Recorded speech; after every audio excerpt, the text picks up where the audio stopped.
So, TikTok Shives. hi everybody. You. Hi You should have everybody. started recording Right- like mid-sentence. The right lack of context before- would have been right- funny. Right before we went live, we got the origin story of why Dana is so obsessed with consistency.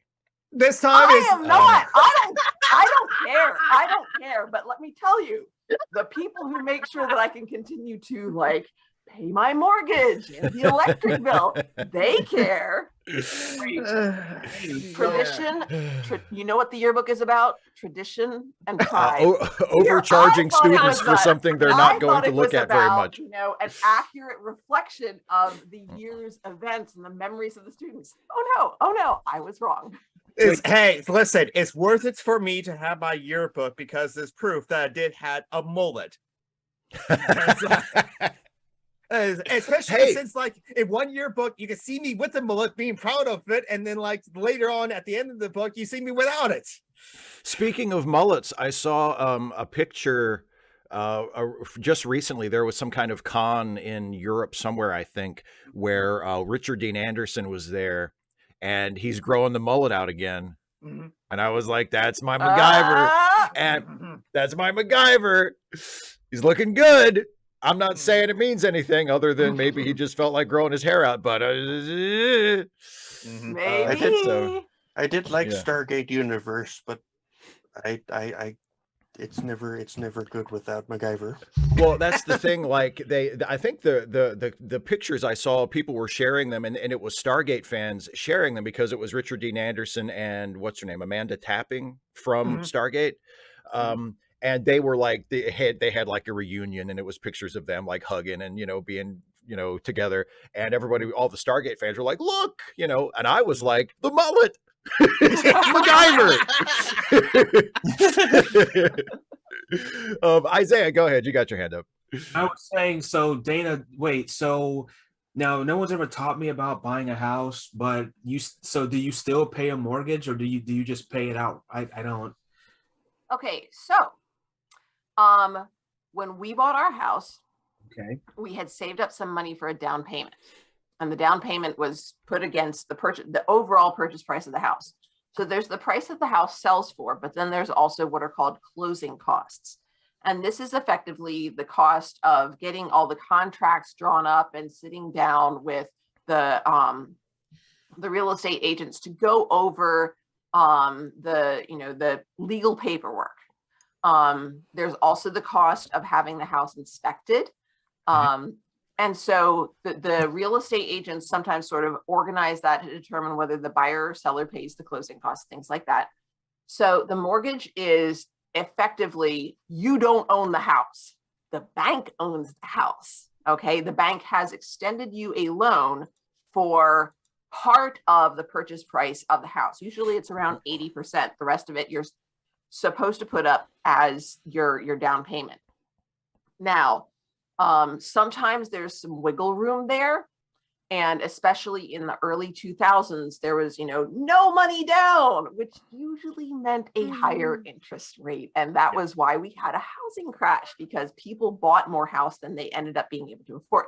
So your mortgage is typically your loan payment to the bank, but it also covers things like taxes and other insurance and other incidentals that are also factored into that.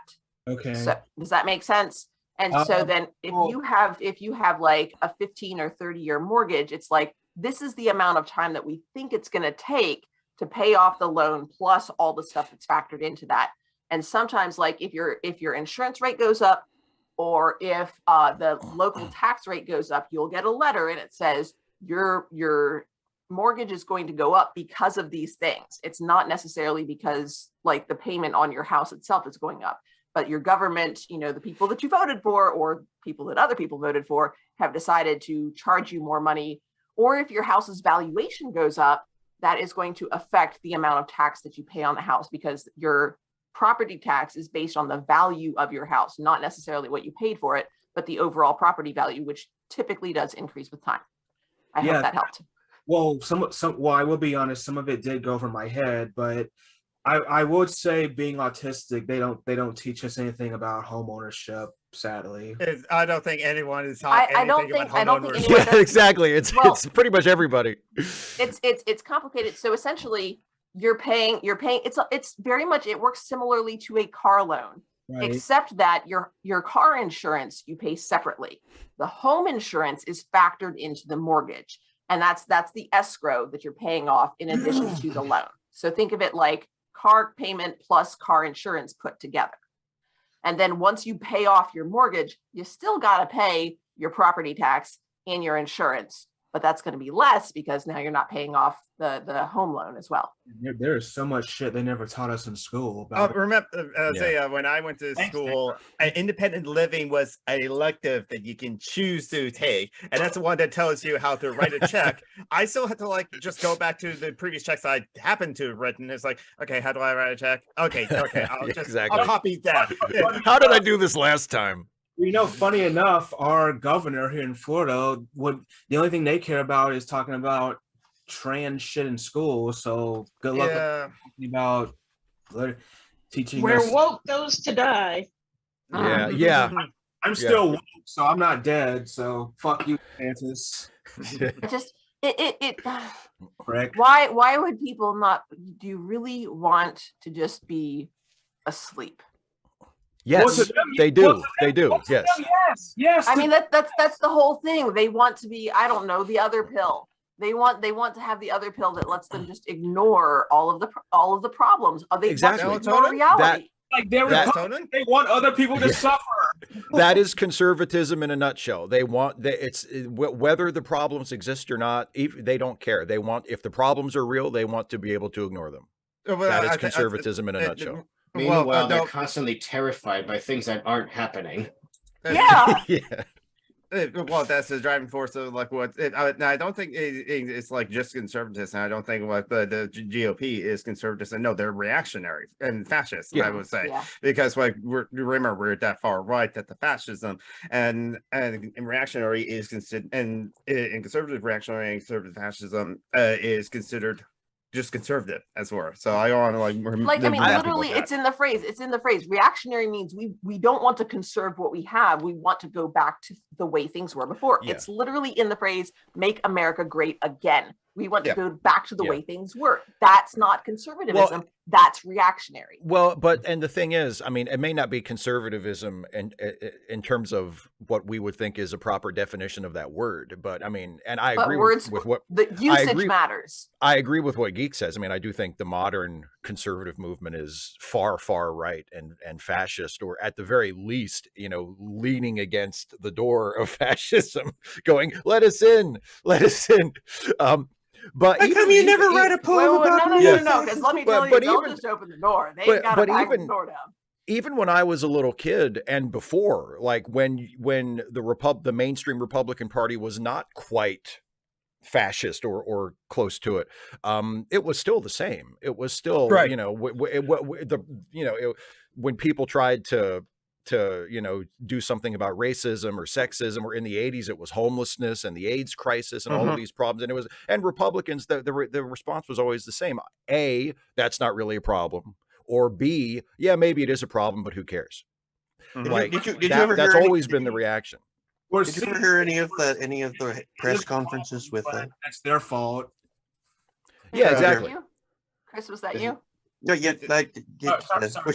sorry, Chris. Have you ever heard any of the press conferences where one famously conservative and he held religious convictions, like he thought that being gay was wrong, but he was like the only voice at the press conference at the Reagan's like press conference stuff that was going like, hey, like people are dying, maybe. Yeah, I think I had heard like clips of that like press conference in like a very old Behind the Bastards, like Robert Evans did talk about like the response to the AIDS crisis, which is quite interesting because like a man who has religious convictions and is like a Christian and does believe that homosexuality is a sin did his job as Attorney General and said, here are the facts and here's how they best keep you safe, as it were. So he's still a bigot, but yet he did the best he can in the situation, as it were. While the Reagans, they did have a gay friend, as it were, but yet with their actions, which was politically motivated, remember, they all ignored the AIDS crisis. I'll say it first, then Tanya afterwards. Yeah. Okay. So what I'm seeing now on the news or like MSNBC is a lot of these people are trying to simp for Reagan. Trump was bad. I wish we had Reagan back. But I'm thinking, well, without Reagan, you wouldn't have a Trump because I mean Reagan brought in that kind of like ultra nationalism and Christian fundamentalism when he was in office too. And also like. And also Reagan especially was the one, he didn't invent it, but he really popularized the extremely harsh, like anti-government rhetoric. Right. You know, like elect me to the government because I hate the government. Well, again, it's like he said like the worst 4 words you can hear is like, I'm from the government, I'm here to help, as it were. Yeah. But like that was always like read as like, I'm from the government, I'm here to help Black people, as it were. But Tanya, next. Absolutely. It has nothing to do with Tanya. Okay, go ahead, Tanya. I'm sorry. Yeah, Tanya. Oh, no, you're fine. Even with all of this going on, what baffles me is how they sneak in the word freedom into everything while they're trying to shut down freedom for everybody else. It's freedom to oppress others. It's freedom to oppress others. That's the freedom that they're talking about. It's to do whatever I want. Well, that's Tanya. I want to go back to Tanya. I love your glasses. Those are fabulous, and you really make them look good. They are cool. Those are cool. They are cool. Yeah. Very 60s civil rights glasses. Yes. Yeah, totally. Totally. Your eyes. Yeah, well, it's just like look at what Elon Musk is doing on Twitter. Like just in the last couple of days, he's like, suspending journalists' account and at first, and I saw this morning, I checked it, and apparently he suspended Taylor Lorenz from the Washington Post yesterday, and she didn't even because he suspended a whole bunch of people a couple of days ago. And the supposed reason was, oh, well, they were doxing me. They were sharing an account that gave the location of my private jet. And that puts me in danger. And you're not allowed to do that. And that's horseshit. But at least it's like a reason, right? He was like, that's why I banned them because of that. Right. He banned Taylor Lorenz yesterday. And she didn't do anything. Like all she did was her last tweet before being banned was responding to a tweet from Elon saying, hey, we're writing a story about this for the Washington Post and we want to make sure we get it right. So can we contact you and get you to comment on some things? That was the last thing she tweeted, and then she was suspended. So whatever even by his bullshit standard of, oh, they're sharing my location, she didn't do that.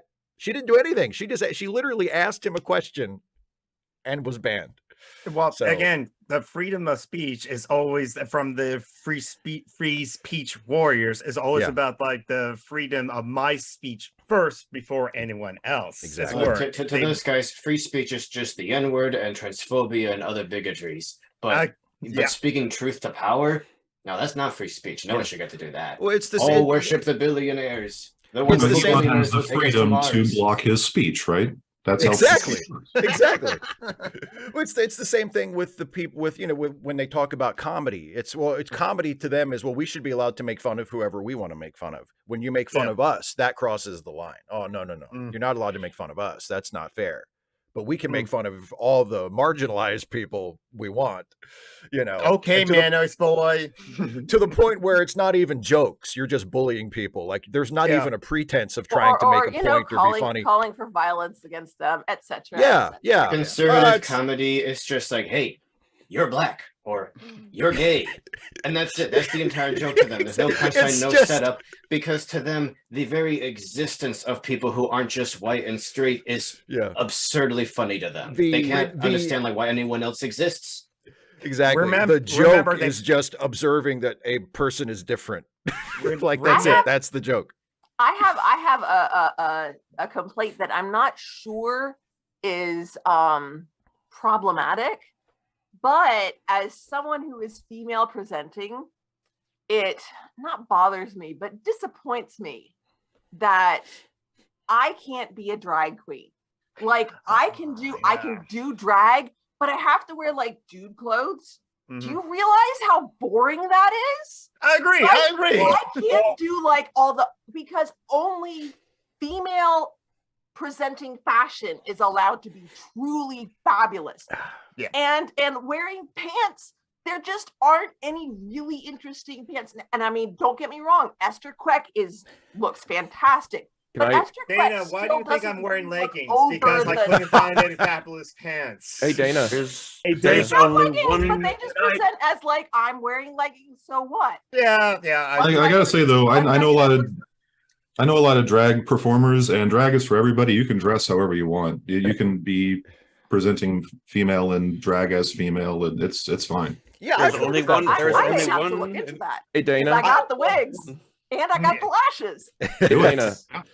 Dana, I'm not sure if you're old enough to remember Elvira, but yeah. if you watch her bioptic that she did a few years ago, she explained that the way she grew up and how she got the look of Elvira was to go to drag shows. She was literally a female performing as a drag queen. Okay. Yeah. See, I didn't That know. makes sense. I felt like that would be sort of like, You wouldn't be stepping on anybody's space toes. that is not for me, since I'm already female presenting. There's only one event. There's only one event in history where somebody female presenting wore quote unquote interesting pants, and it's been scrubbed from the history books. It was too much. No, we can't allow it. No. Let me tell you, because there were girls who wore Genko jeans, and those qualify as interesting pants. Let me tell you, they're incredibly inconvenient, but they are interesting. Isaiah, you got your hand up. I was saying probably next year for Halloween, I was planning on is it cross-dressing or drag? I was going to dress up as a Pan Am flight attendant. Well, I would say as Pan Am flight attendant in general, just like if you're just looking like wearing the uniform in general, that's cross-dressing. Right. If you take it and like increase the size of the shoulder pads, increase the height of the collar, make the hat small at the front, big. So, I mean, you're really exaggerating it. Go really Lashes over the top that go with it. out forever. I mean, drag is really all about contrast and exaggeration. Agreed. And yeah, It's more of a performance than it just really is. Yeah. It's like just walking burlesque. around. attitude. Yeah. And you know the original cross-dresser, Jesus. That's not fair, because all dudes dress like that. That was like, I don't know. I mean, I know like Jesus got most of his ideas from other people, so I wouldn't want to say that he was the oh, first who cross-dresser. doesn't, Steve? He probably, if he was a cross-dresser, he probably got that from somebody else too. I'm not blaming. He's the only I'm person. so he's the only person that ever dressed a cross. Well, not Right. Dressed. And he I made missed the pun. he made that cross. I mean, it's like it's just a It's cross his own. without him. It's his Like, signature. yeah, Fashion You never accessory. it's true. You never see anybody else hanging off a cross. It's always Jesus. So I'm you so know, ashamed. I mean, I'm so ashamed of Spartacus maybe. myself. Spartacus. Oh, yeah, That's Spartacus, true. yeah, It yeah, Y'all, maybe smack my maybe pity. Spartacus. I missed the pun. I'm an English teacher and I missed the pun. I'm so sorry. I'm literally like so ashamed of myself right now. It's across the bear. It's it's your cross to bear, Dana. Oh, Here we that's go. great. Back on track, you guys. Oh, you know what? Radical bacon, yes. Parachute pants, Booster pants, apple bottom jeans. Those are, I guess, those to some people, those are interesting pants for sure, as well. And anyone can wear them, as it were. Parachute pants are interesting-ish. Apple bottom jeans, those are just, they're nice. Roots the fur. She got okay. That was a song that came out a long time ago. Long time ago for some people. I mean, the apple bottom jeans are more like a comment on the bottom than the jeans, I think. Yes. Yeah. Yes. Yeah. Let me tell you, no. There's only so much the jeans themselves can do. Let me say that our senators in Georgia, it's not apples. It's peaches. Everybody knows Georgia has the hottest senators now. You don't need to keep rubbing it in. Jesus. Hey, was them never peaches crossed. ain't free. I know- You wanna I know. buy- you Ossoff gotta and give me Warnock are the Millions hottest of senators. peaches. Everybody knows. Peaches for free.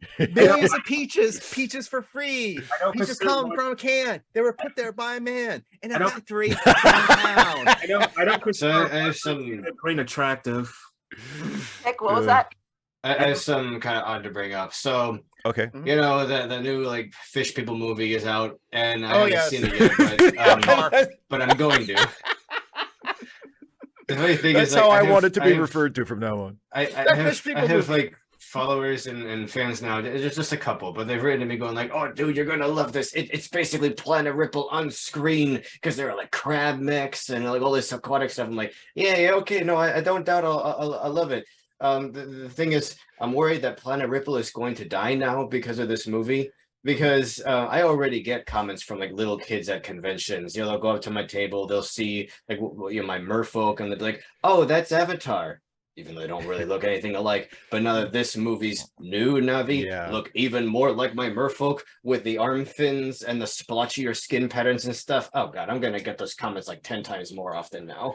So many more little kids will get to watch you die just a little bit more inside every time they say that. And it's not because I don't like that. It's just that I hate comparisons. I hate that, like when people can't just appreciate a thing for themselves. They have to, for itself. They have to relate it to some other thing that they already saw. But that's just, humans evolved to be pattern recognition machines. It's somehow advantageous to our survival to pick up patterns everywhere. It's just what we do. Oh, yeah. Oh, and it's like, why can't I say that I love GoBots without people coming out with Transformer shit like all the time? You know, You can also provide it as an entry Were point you to- not paying attention? It's because humans are pattern recognition machines, Steve. We just went over this. And sometimes I do seriously want to refer to it now, and I know Nick, you're a much bigger appreciator of Avatar than I am, but I would love for it to be referred to as the Fish People movie from now on. From now on, I really Avatar hope 2 that catches up. Did you see the Fish People movie? You know, the new Avatar. Keep in I mind, refer to Shape remember of they're Water. significantly larger than humans. I always wanted it to be referred to as, trolls. Yeah. It's what's funny. Also, I love yeah, go coming ahead. up with stupid alternate titles for things, or I love things that are stupid names. Like in Batman Forever, there's that deleted scene where this big spirit of a bat like comes towards Yes. Bruce and like consumes him. I love that people just colloquially call that the Big Bat. That's all it is. Yeah, It's just the Big the Bat. Big Bat. That's the one. I think it should be called The Shape of Water, the Bruce Lee story.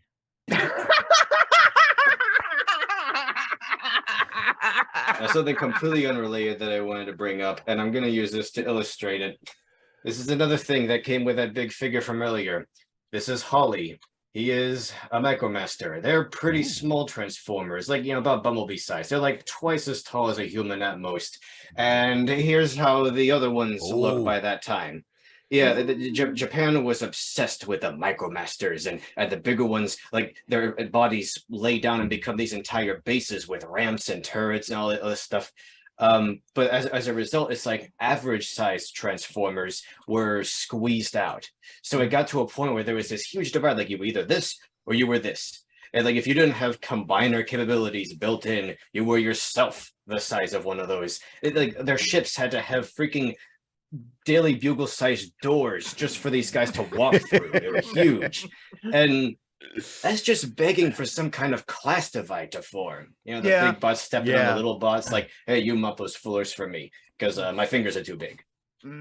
Yeah. When I was a kid and I first started getting into Godzilla movies, and I was also into King Kong as a kid, and if you know about the original King Kong and the original Godzilla, there's a huge size disparity because in the original movie, King Kong is only supposed to be about 50 feet tall, and Godzilla's height varies depending on the movie and everything, but he's generally in the range of a couple hundred feet. If not bigger. And so when I first heard that, I was like, oh, King Kong's 50 feet tall. How tall is Godzilla? And I was reading it and reading a book about him or something. It was like, oh, he's like 400 feet tall. I was like, what? Like, that just seems a little too tall, but then you watch the movie and he's like, he's walking along. They have the miniature Tokyo and he's like as tall as all the buildings. And like, yeah, I guess that makes sense, but that's awfully big, isn't it? Favorite part of that movie Well, is when he yeah, how grabs much why they it's could called spend Godzilla. on the cardboard sets. Yeah. It's how big they made the Yeah. It's like, well, he could fuck King Kong up. That's not even a fight. My a favorite bunch of part King of that Kongs riding on top of them. my favorite scene from that movie is when Kong just like grabs a tree and shoves it down Godzilla's Oh, I throat. love that. I think I made an animated GIF of that of King Kong uprooting a tree and shoving it in Godzilla's. And Godzilla It's going gotta like, be like the most embarrassing thing that's ever happened to him. oh, I love it. I love it. I think that's their I'm a first big fight in carnivore. the movie. I'm a carnivore. Ew, vegetables. No, I don't want vegetables. Oh God. I think that's my favorite fight. I think that's their first big fight in the movie. And yeah, it's like and then Godzilla gets the better of him for a minute and like throws him down a hill and he hits his head. King Kong hits his head on a rock and gets knocked out. And he's just laying there. And Godzilla is just like kicking fucking dirt and rocks on him for like 5 minutes. He's just like, fuck you, shove a tree in my face, will ya? You know what? Something that was like so weirdly awe-inspiring that it got me like a little overwhelmed is I haven't watched the movie itself, but there was this anime thing called Godzilla Earth, and that version of Godzilla is titanic. Like it's more like he's made of plants, so the spines on his back look like leaves. He's like really cool, cool design, but he's freaking massive. Like the Godzilla from those like recent movies would only reach up to his knee. And it's not just that he's taller, he's probably the roundest, bulkiest one. So this guy's like, humans would not be visible to him. And it's just weird. It's like you're actually looking at some kind of old pagan god or something. Yeah. Is that the anime that's computer animated, the kind that doesn't really have... It's the one where Ghidorah, it's like most of his body is some other dimension. So you only ever see his heads and these impossibly long necks just snaking around the world. It's creepy. All right, yeah, that anime is fascinatingly bleak in a way that only anime can be. Yep. I just think Godzilla Earth is a really cool design. He's like the biggest Godzilla ever by far. I can only wonder what that would look in real life, or at least in live action. Yeah. Isaiah, you have your hand up. Isaiah. Yeah, now I may say something controversial here, but the first Godzilla movie that really got me into the Godzilla stuff was the 1998 Rolling in Maker movie. I know that's not offensive. I think you've mentioned that before. That's okay. I mean, yeah, I know a lot of people hate it, but I see. I like those. We all gotta start someplace. I mean, seriously. Unless you're God.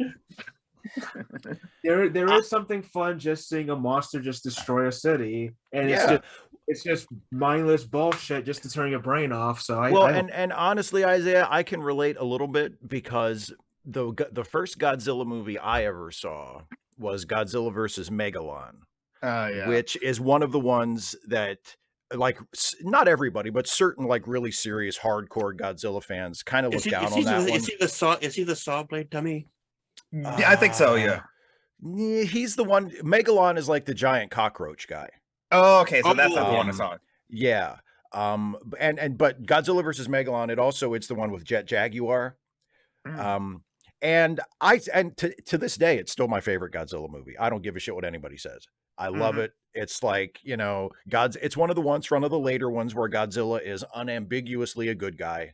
The other monster shows up in his wrecking house and the humans are like, we have to go get Godzilla, because he's the good monster. So Jet Jaguar flies to Monster Island and kind of flags Godzilla down. And I love that, like, the first time we actually see Godzilla in the movie, Jet Jaguar, who is this android, flies to Monster Island to get Godzilla. And Godzilla is just standing there doing nothing. He's just kind of like looking around. You're like, what the fuck is Godzilla doing? He's just hanging out by himself. And then Jet Jaguar shows up and he's like, come with me. And then Godzilla goes, and it's not, I love it. So wasn't there an old Godzilla movie, like after he was unambiguously a good guy, where he was hanging out on Monster Island and just him and Rodan were having a weird conversation? Yes. They did some, I think it might have been the one that they did after Megalon, where they did a gimmick where like the monsters were talking and they were subtitled, or no, they actually had like word balloons put on screen translating what they were saying to each other. That was, I think they only did that for that one movie, but that was like, even for me, I was like, this is a little weird. Like I think we should give the 1988 the Emmerich Godzilla a little more credit. Like for one thing, like I understand it's blasphemous to have Godzilla in America. Not that we haven't done it a few times since then. That's right. They made excellent use of the location with a Godzilla like designed to fit inside New York City, snaking between the buildings. Like all the roads are hallways. You know, he's much more agile, even like more intelligent than well. I don't know. He's intelligent for an animal. It's not quite as like personified or human-like as other Godzillas, but we still see some emotion out of him. You know, we see him angry, we see him sad. We even have that shot at the end where he's on the bridge and he's just looking at Matthew Broderick like, why? You just they raise a family. Yeah. I mean, it's not as though the design of the character hadn't evolved throughout the Tojo movies anyway. I mean, yeah, the redesign for that 98 one was pretty radical, but it's, I mean, if you look at Godzilla in the first Gojira, and then you look at him by the time we get to like Godzilla versus Megalon, I mean, yeah, it's obviously the same character, but he's got the puppy dog eyes, you know what I mean? Like his look has obviously been changed. So it's not like the idea of having a different looking Godzilla. It shouldn't be that blasphemous. I mean, and while people may consider blasphemous that the U.S. military was able to kill this Godzilla with just a couple of, you know, bumps to the rib cage, I would consider it like, while I do like, you know, the later Americanized movies, I would say it's more blasphemous for them to take this creature that is like Hiroshima personified, you know, this destructive force of nature, and then turn around and say, no, nukes are good, actually. Nukes will save us. Yeah. Well, wasn't it the Castle Bravo personified? Yeah, I think so. If you're talking about the one where the bomb was detonated and some of the Japanese fishermen that were nearby got radiation poisoning from that, that could be, yeah. I suppose it wasn't so specific, but right, just the boogeyman. Yeah. Well, and speaking of like movies like Roland Emmerich's Godzilla, which tends to get like a lot of shit, it's kind of you know, piggybacking off of that, it's like it's kind of like the Fast and Furious movies, like those work even though I'm not a car person, because they're not like it's done in a very smart way that if it was done by Michael Bay, I wouldn't be able to stand it. Oh yeah, oh no, for real. The Fast and Furious movies are, I mean, yeah, I don't think it's fair at all to put them in the same category as a Michael Bay movie. No, not at all. Those are, I mean, yeah, they're right. They're great, like turn your brain off, fun, dumb action movies, and they're not like obnoxious like Michael Bay movies. Right. Like Michael Bay movies, it's like everything is in your face and it's all just explosion.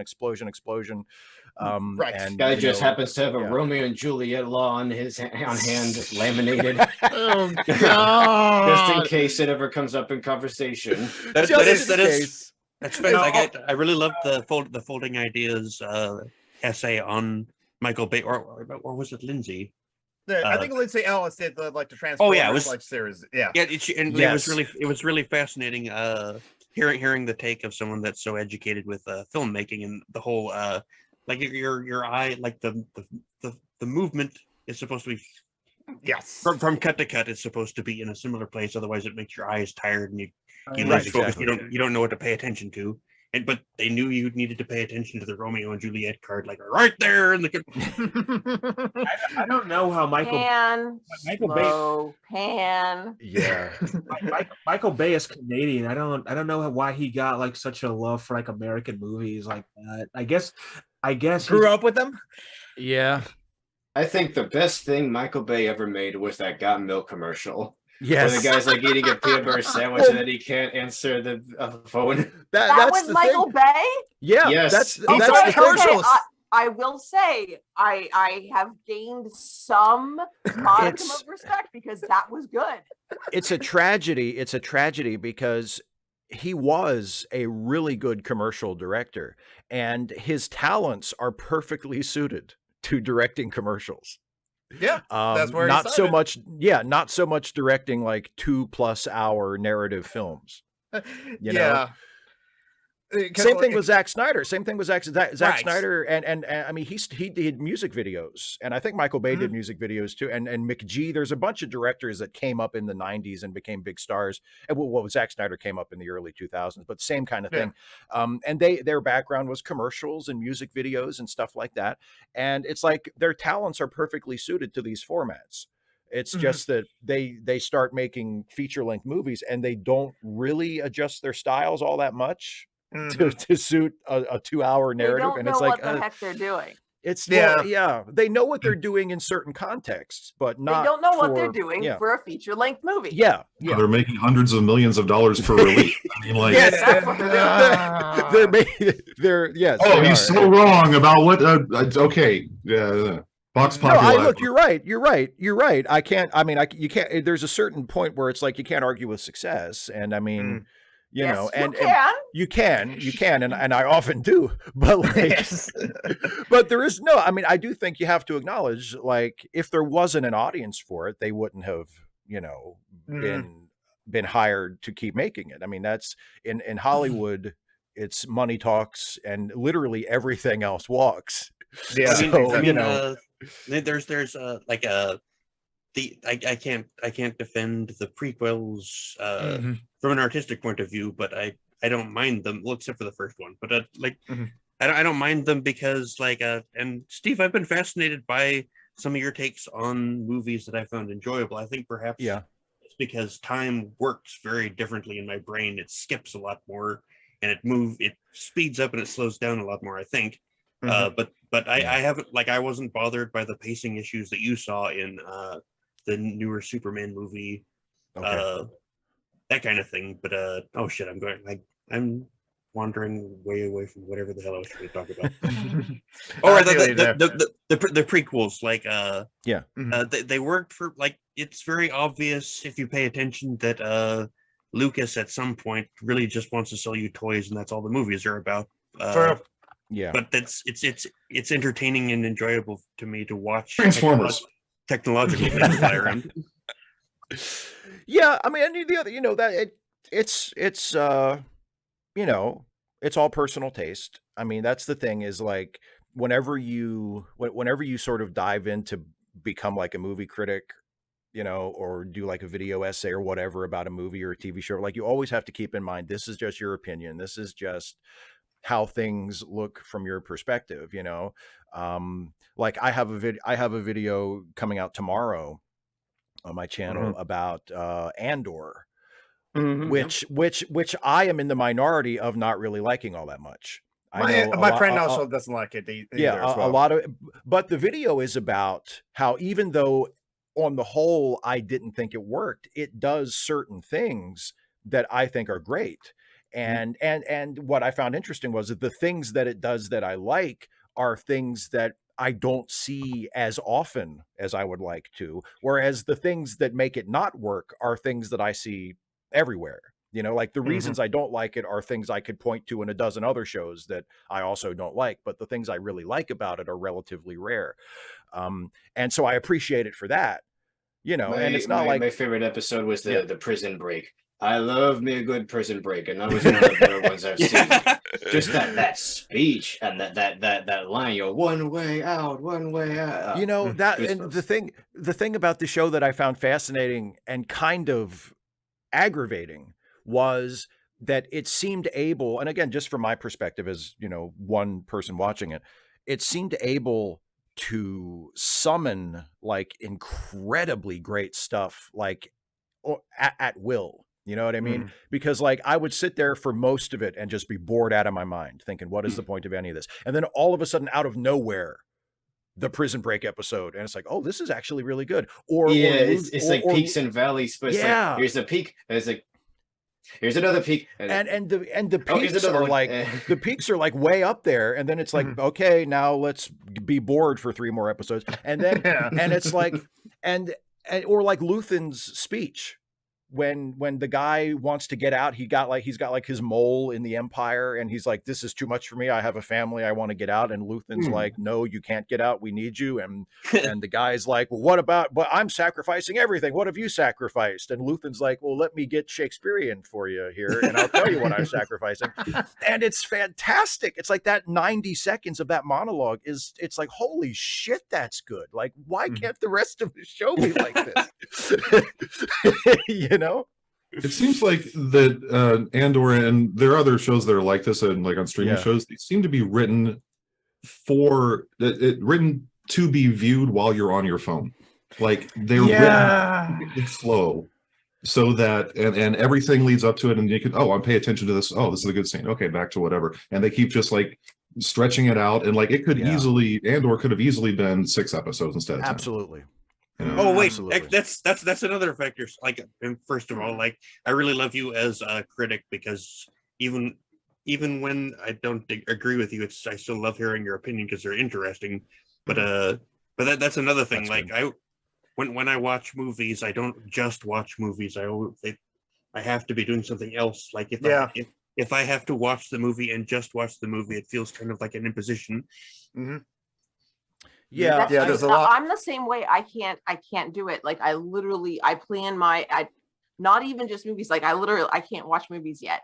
I fold laundry while I watch television because I can't focus for that length of time on something that's meant to be entertaining. It feels like work. And I think some of that is because so much energy goes into teaching, because effectively my classroom management strategy is constant vigilance. Like, I mean, I very rarely write anybody up because I don't have problems break out in class, because anytime students start getting off task or like, push, not physically pushing, but like, bantering with each other, I'll walk over there and say, hey, I don't mind if y'all are teasing each other, but just make sure, watch for people's body language, watch expressions, make sure everybody's still finding it funny, and be kind to each other when it's the little things. And there are a lot of little things. So like in my entertainment, like paying attention all the time, that's not entertainment. That is work. That's interesting. Is there any one thing that I think is funny that you can watch that you really can veg out on? I haven't. Now it used to be that I couldn't do it at all, but I started with folding laundry while watching Golden Girls, and that was okay. And then the other thing is like because it's so formulaic, like when I finish, like when I sort things, I can take when one pile starts getting big, if I've got a whole bunch of socks, I can pick up that load of socks and take that and put that back in the socks, and then come back and I have a little bit more space to put more socks in. And so that takes me away from a bit, and I'm not going to miss anything important. Yeah. So the laundry thing has really been an effective tool, because it started out that I couldn't even do 22 freaking minutes of a formulaic sitcom. And I can't watch The Mandalorian even. I haven't watched a full episode of that. I've watched bits and pieces. I know the story, but I can't, it's not there. Well, I say one thing before Isaiah. I say it's funny, like every time there's a long movie, the conversation comes up about things like bathroom breaks and intermissions, and I would appreciate those. But it's funny when like lately someone asked, like, wait, do most people seriously can't go 3 hours without peeing? And like, well, now that it's on your mind, it's a little difficult. Yeah, it's about whether you think about it or not. Americans are diabetic, so. Well, plus, if you're at the movie theater drinking a bucket of thing, something much bigger than this, for example. I remember I went to see one of my worst movie going experiences as far as that goes is, because the movie itself wasn't bad, but I went to see the first X-Men movie in the theaters in 2000 when it came out, and I had to go to the bathroom within like 10 minutes. And plus I got there and the only seats available were like in the front row. So I'm like in the front row of the movie theater, looking up at the movie screen, having to piss the entire time. And I still wound up mostly liking the movie. So, but yeah, anyway, Isaiah. Oh yeah. Well, since we're talking about movies, so as you guys know, I'm a big space nerd, and I've always been since, I want to say 2003. Unfortunately, when when the Columbia disaster, when the Columbia broke up. Oh, yeah. that really got me into space and stuff. And so one of the biggest movies for me back then was Apollo 13. It was kind of like a space epic in a way. True. Even people don't really look at it that way, but it kind of was for me. But I did not know, as a person of color who's always been into rocket science, that when I got like fast forward to like 20 some years later, when the movie Hidden Figures came out, I did not know there were 4 Black women that helped us get to the moon. I thought it was all just white guys. Mm-hmm. So, you know, when people say so I guess that movie would be considered woke, I guess, because it's yeah. Well, yeah. I mean, to certain people, anything that doesn't have all white dudes in it is considered woke. I saw something on Twitter yesterday or the day before, I forget, but because, you know, like the Zack Snyder fans are losing their minds because you shared this around too, because James Gunn is gonna sort of clear the slate for the DC movies, and, you know, and I saw someone tweeted something. They said it was a promotional still or something from one of the Justice League, or one of the Zack Snyder movies with the Justice League like standing there lined up, and they said, "Oh, let's take one last look at the, you know, at the ideal versions of our heroes before they're all, you know, erased for the new woke version." And I'm like, first of all, you don't know anything about what the new versions are going to be. Like, you don't know if it's going to be, you know what I mean? Like they might cast a bunch of white people to play them. You don't know. Like, you don't know anything about what these movies are going to be. But they're like, they might make Aquaman white again. They might. Also, can they stop pretending that they ever liked these characters like in the comics? These are the fake comic book fans that they accuse like girls of being. They don't know shit. Every time there's like a character like She-Hulk, they go, "Oh, what? They're making a girl Hulk now?" I'm like, it's like, do you not read comics for like 50 years? Welcome to the fucking party. Well, Samuel L. Jackson might get his skin entirely bleached, and he might learn fake and a perfect Fargo accent, like in real life. A perfect Fargo accent. Yes, I would pay money for that. It said like the new Superman movie. I mean, I hope they keep it kind of simple. I don't want Zod or Brainiac or Doomsday or Darkseid. Well, Brainiac might be, guys, and see his accent from Krypton. But the thing is, like, something like Superman smashes the Klan. I still believe that would make a perfect animated movie. But you just know they would try to squeeze some world-ending thing in the last 10 minutes. Animated? It would be it would be a good live action movie too. Well, and I mean, like if they kept the art style and stuff, I would love to see that. Oh, it would be perfect. Now, I would also be okay with seeing it in live action, but I love the way the comic looks and the way it's paced, and I think that could best be captured basically using it as a storyboard. Okay, so we literally just picked up, we just had Christmas breakfast with my in-laws, and I've got 2 nephews who are, I think, 12 and 10, and the 10-year-old loves books, and they're looking for like adventure stories. And so I was like, I got this. So we ended up picking up Rick Riordan's collection, The Cursed Carnival and Other Stories. The great thing about an anthology is if you don't like one story, you just flip past and go to the next one. And then I was like, so in the car, they got me a car. My husband picked up a car that was empty inside, which was a good idea, because I was like, CeCe Rios in the Desert of Souls. Tristan Strong punches a hole in the sky. And one of them, New Kid by Jerry Craft, which is a graphic novel, and Superman Smashes the Klan. And I was like, these are all really good books. And so I'm just like, I mean, and the thing about Superman Smashes the Klan that I didn't even realize this completely when Dana and I did our video about it a couple months ago, because I had not yet listened to all of the original radio show episodes. But actually I've been listening to the radio show ever since. Like, I've been hooked on the Adventures of Superman 1940s radio show for months. And if that show were being produced today, and this is a show that came out in the 1940s, I think it ended in like 49 or 50. They'd call it woke. They would call it woke. They would hate it, because even though it has a lot of era appropriate, insensitivities, and I mean, there are a lot of problematic things about it from our perspective today, for sure.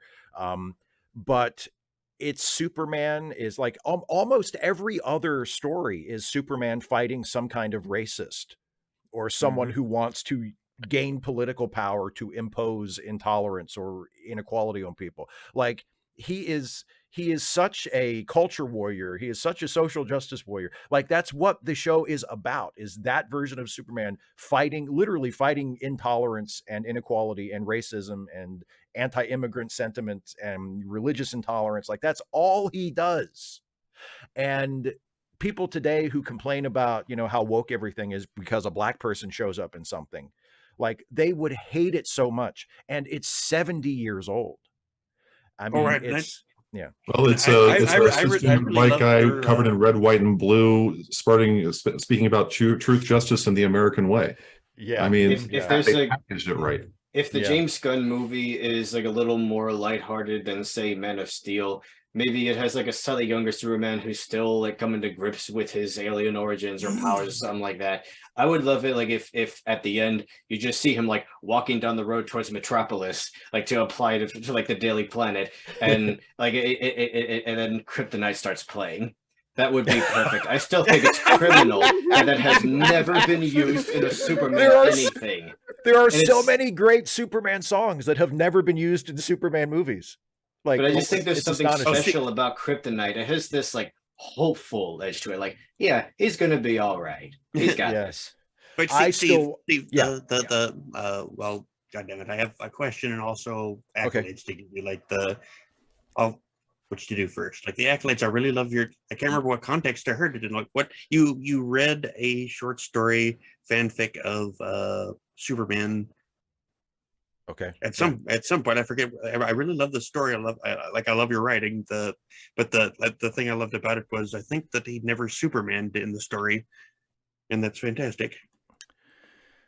Yeah, I think I know what story you're talking about. And I used to like to do that when I was a teenager and a young adult writing fanfic. I used to challenge myself to write a story where, whether it's Superman or Batman, like how long can I get without them doing superhero stuff?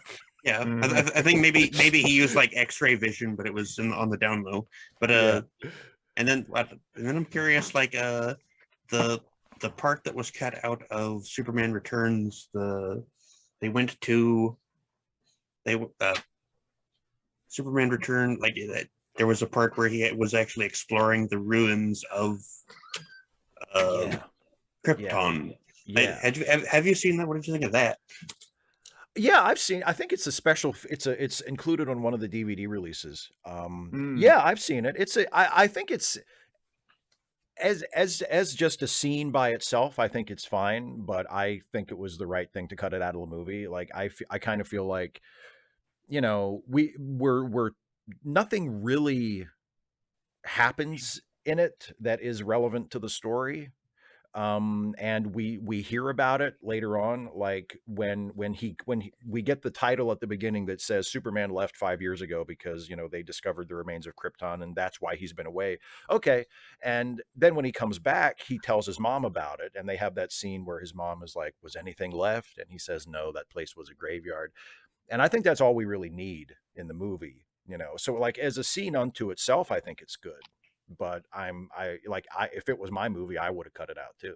It totally didn't fit at all with the rest of the. Yeah. I like the mystique of like, oh, no one's seen Superman in a while. I wonder where he is. And then he comes back. It's like, oh, that's why it's called Superman Returns. You think the world would have descended into chaos in the time he was away, like 5 years, but yeah, everything seemed like it was okay. The funny thing is like, okay, I still to this day believe. Actually, wait, I'll let Isaiah say something, and then I have one other thing to say. Okay. Mm-hmm. No, I was gonna say. I think I told Steve that I want, like in the last Ask Away, I wanted to share some of my model pictures of the Titanic. Yeah. Oh, yeah. I'll go ahead and share them here. Yeah, please. Yeah. So, it's not done by any means, but this is basically what I got so far. So, yeah, I put lights in it and stuff. So, here's one picture. Oh yeah, Isaiah's sharing it in our own. No, sorry, the account that is available. I tried to click on the link and it didn't work for some reason. Isaiah. Okay. I don't know why. Oh yeah, I got that too. Yeah. Yes. Do you have that on your Instagram, Isaiah? Because I can share your Instagram to the live chat too. Yeah, it should be on the Instagram. Yeah. Okay, so I'm gonna share the Isaiah Taylor's Instagram, which you can all follow, especially to check out the model pictures. Is in our group chat right now. I'll share it in the live chat so other people can see the pictures of the Titanic model. And the thing is, what Isaiah doesn't often tell us unless until asked. He puts in the lights in those models. That ship does that model does not come with the lights. So Isaiah does a lot of his own electrical engineering to put lights into the Titanic. So the second picture on Isaiah's Instagram, Cult Culture 92, go and give him a follow.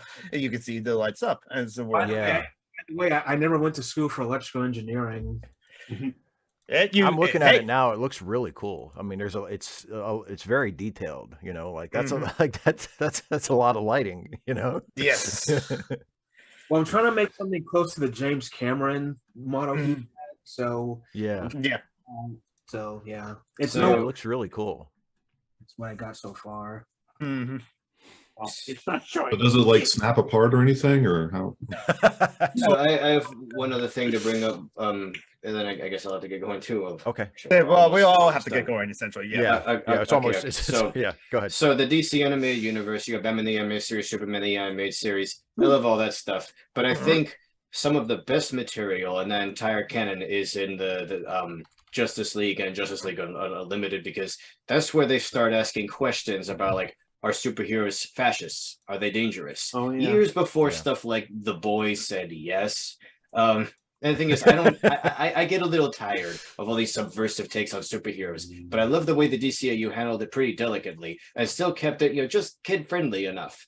So you have this story, A Better World, where in some other timeline, Lex Luthor became president and then almost started World War III. And he actually gaslights Superman into believing that him sparing Luthor all these years was just Superman's own narcissism, caring more about being a hero than actually doing what needed to be done. And he turns Superman evil. And a couple years go by, the Justice League are fascists, they took over the world, and then they learn about the normal timeline where the Justice League is still good, and they try to go take over that one. So they come to blows. The good Justice League wins. But then Superman has to disclose to the government all the details of this little venture. He doesn't hide anything. And when the government learns, wait, you took over in another world, you assassinated the president, you can do that? And now the government's afraid of superheroes, and they form Cadmus to build up their countermeasures should the Justice League ever turn bad, like they did in that other timeline. And it escalates, it gets really tense, and it gets to such a bad point that at the end of one of those seasons, after the story has been building up for years, Superman announces to the world, we're disbanding the Justice League. We're done. No caveats, no ultimatum, just humility. And then Green Arrow stands up and he gives them a pep talk and tells them, they don't get to quit now just because it's getting hard. And it seems to come down on the side that, yes, superheroes are overall good. So, all right, nice. But the funniest wrinkle of that entire story for me is one of Cadmus's founding members is Professor Hamilton, who is such a nice guy for the whole Superman animated series. But then towards the end, when Supergirl was dying, Superman, he got angry for a few seconds and he grabs him by the scruff of his shirt. And apparently that traumatized Hamilton so much that he joined Cadmus and spent years coming up with ways to kill Superman. And Superman finally confronts him face to face for the first time in 5 years. And he's like, why'd you do this, man? I trusted you. My cousin trusted you. And as soon as Superman leaves the room, Hamilton, who stood his ground the whole conversation, he just falls to the floor. He's like, because he has Superman PTSD. From that one time Superman got angry. Superman PTSD. Superman PTSD.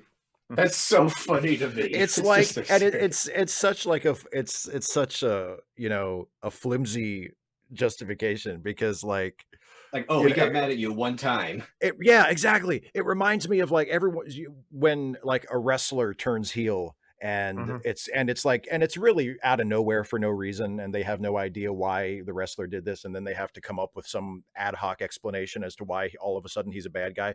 And he'll give the interview the following week, and it's something like, well, I know everybody's shocked that I turned on the other good guy, but you forget that 5 years ago he pulled my foot during a match and tripped me, and I never forgot about that.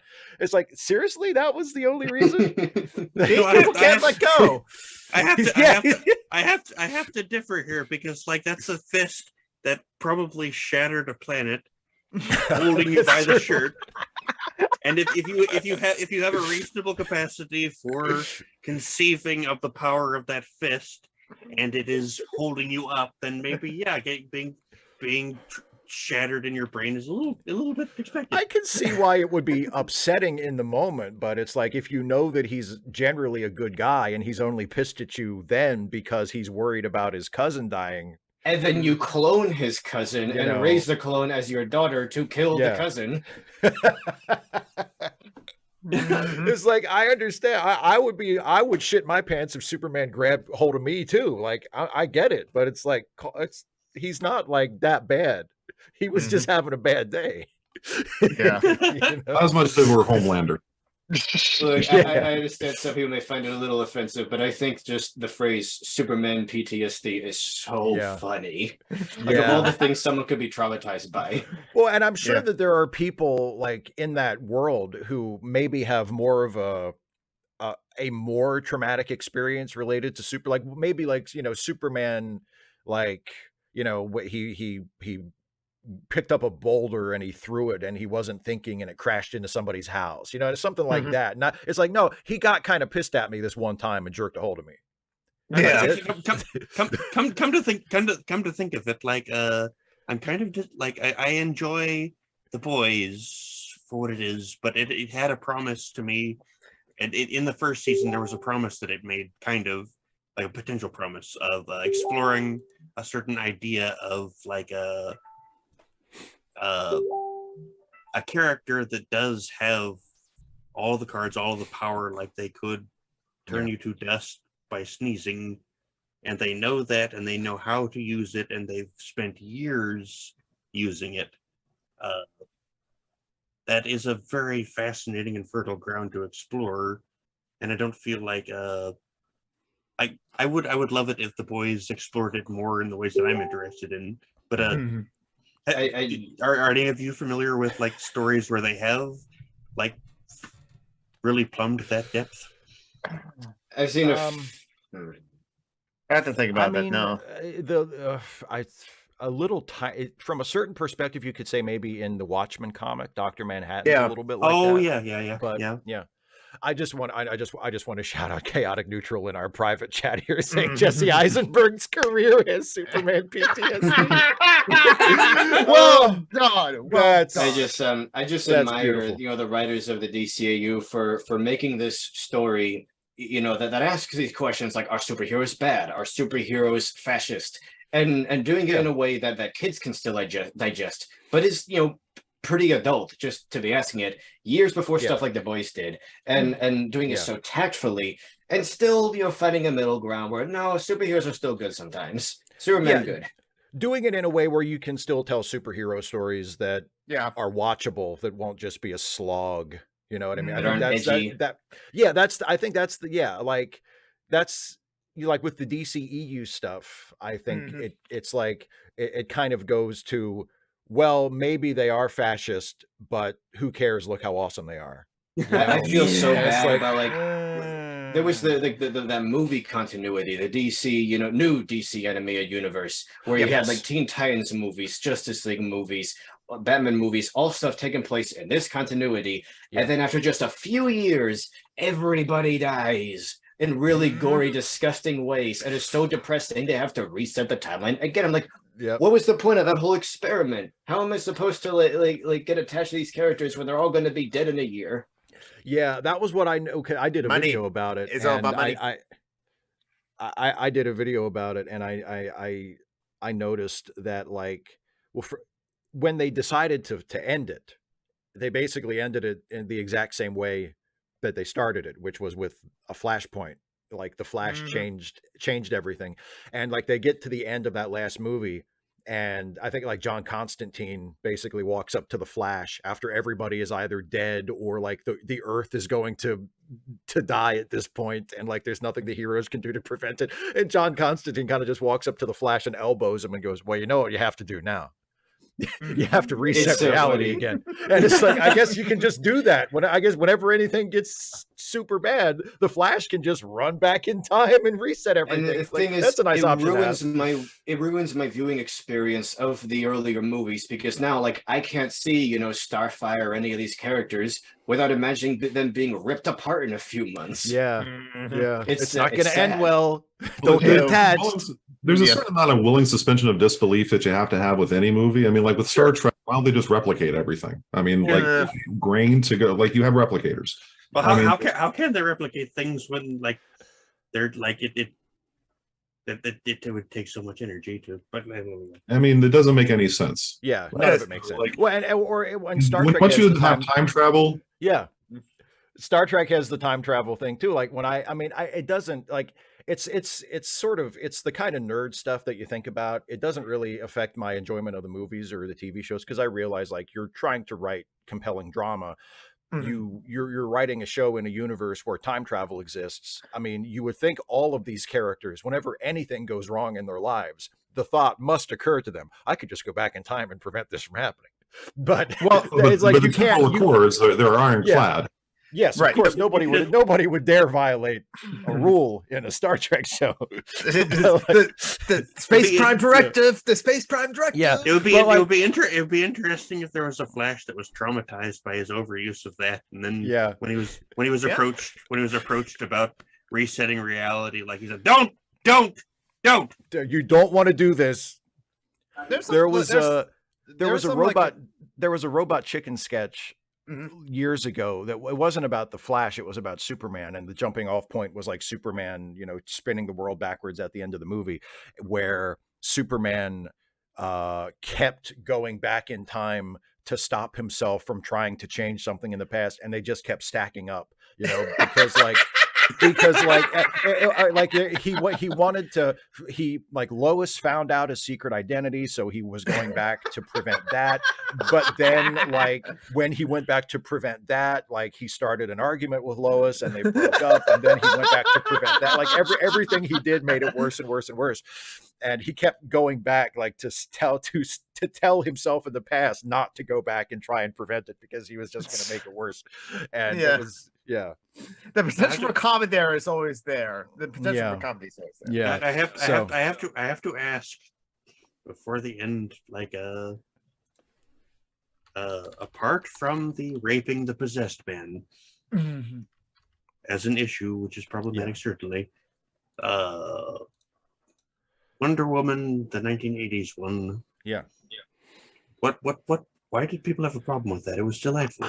I really don't know. I thought it was fine. I mean, I didn't. The only thing I really would have changed about it, other than the body possession thing, which I admit is icky, but it didn't prevent me from enjoying the movie. But I see that obviously that's a problem, and they could have written that other than the way they did to avoid that. But I would have, I didn't think it needed the prologue on Themyscira. I would have just chopped that off with a hatchet.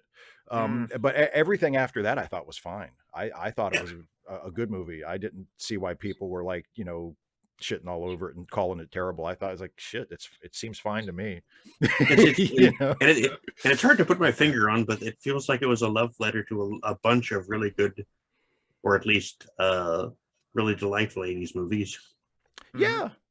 Like I said, I didn't think it's not going to make like my top 5 all-time superhero movie list, but I thought it was fine. I didn't see why anybody, and it's like, I understand people having a problem with the body possession thing, and that is, but like something like that doesn't, like, it bothers me more for the fact that it just takes something that could have been simple and makes it complicated for no reason, like, because it doesn't really affect the story that he's in somebody else's body. Yeah, it's just like this extra thing that you have to think about, and raises uncomfortable issues. And you're just like, why didn't he just come back? Like she has like a magic wish stone. If she wishes for him to, why doesn't he just come back as himself? Why do this weird quantum leap thing where he's like in somebody else's body for some reason? It just makes no sense. You know, and it makes things you are complicated. the creator of this reality. What the fuck are you doing? Yeah, like it doesn't need to be like this. He could just come back. And everything still works the same. Like she can still, because she still has to renounce the wish at the end to put everything back. So she still has to say goodbye to him. Like that, you don't need him to be in someone else's body for that. Yeah. You know, like it just. Best guess is that there was some kind of subplot that got written differently after multiple revisions. That like the guy has, I don't know, but like yeah, maybe. Yeah. Oh wait, were they just trying to justify a different actor? Yeah, I don't know. It's like you can just nobody's going to complain if you put Chris Pine in your movie. You don't have to go. You don't have to bend over backwards to justify it. Just have him show up. Like, oh hey, by the way, I know he died in the last one, but he's back. We all like Chris Pine, right? It's like just do that, you know. Or it's his grandson or some damn thing. Exactly. It's a movie. Oh, wow. You look just like your grandfather. That's weird. Oh, I strangely have all his memories and like I'm attracted to you. Exactly. Or, oh, he told me all about you, you know, like that. Yeah. Or I have this like memory stone that, what the fuck? Just make it. Exactly. Yeah. There's all kinds of ways you could have done it without, you know, oh, I'm actually in someone else's body. And you have that. Not only do you have the weird consent thing where they're using someone else's body without his knowledge, but also it's like, so wait, when Diana looks at him, she sees the other guy. Like she doesn't even see Chris Pine. Like why is it like that? Oh wait, no, of course. Like, oh wait, so it wasn't trying to justify a different actor. They used the same fucking actor. They used the same guy. Yeah. It's like we see it's Quantum Leap. We see Chris Pine the whole time, but he's really this other guy. It's like, but why? What? Like, why wasn't that? Why didn't they change that after like the first story meeting? Like, no, get rid of that. Are we still live? Because I think we are still live. We're about just now. Yeah, we're about to close up shop. We got talking about comic book shit, and I'm just like, yeah. Anyway, and I did not interrupt anyone to say at the time. So the plugs are already in the live chat. I put in the not gonna go through all of them as well. But please, especially Jordan and Robert's begging bowl, please share that around. You can share around my Facebook post there if you're on Facebook as well. If you're on like a Twitter, you can like share around my Twitter post there, please. She's like in tough situation as she always is, but like any little bit of help, any share around will help. Please do that because like I don't get paid until like Friday where I can like help her again then. But like that's about it. Don't forget charity links page and like charity links page and and all the links that Geek shared in the live chat here. And yeah, that's it. Happy holidays, everybody. Merry Christmas, Happy New Year, happy whatever you happen to celebrate. And we'll be back to do this again next month / next year 2023. So thanks for watching, everybody. We'll see you then. January 29th will be the next Hangout. January 29th. January 29th. My Bye, everybody. made of rubber.